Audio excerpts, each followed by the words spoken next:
مساء الخير، يا رب تكونوا بخير وفي أحسن حال. من كام يوم شغال على كتيب، مهتم أو خصوصا في جزئية التطوير المهني.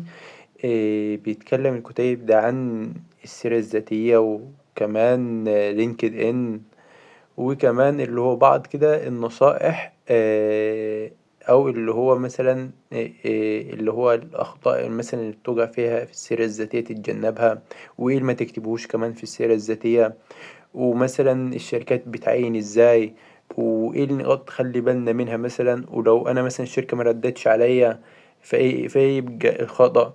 يعني كل المعلومات دي كلها في نقطة كمان اللي هي يعني اللي هو انت وبتقدم مثلا، كمان هتلاقي مواقع.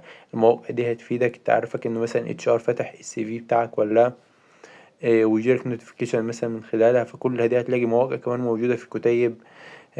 هتلاقي كمان لينكد ان مواقع هتساعدك لو انت مش عارف مثلا صيغ الهيدلاين. آه، لو انت حابب تقيم الصورة بتاعتك، صورة بروفايل، هتلاقي كمان مجموعة من المواقع حلوة جدا. الكتيب ده شغال عليها يمكن ليه حدود 5 أيام. بدأت أجمع معلومات من خلال السيرش، ونسقته وعملته كده في على وورد، وحاجة بصراحة ما شاء الله حلوة جدا يعني. الكتيب ده هيكون كفيل إنك مش محتاج حد يعمل لك السي في ولا لينكد إن.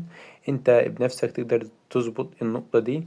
كل الفكرة بس تكون أنت بس عارف تستخدم الوورد، بس برنامج الوورد، وتلاقي الدنيا معاك تمام جدا. اللي محتاج الكتيب ده يقدر يتواصل معايا على الواتساب.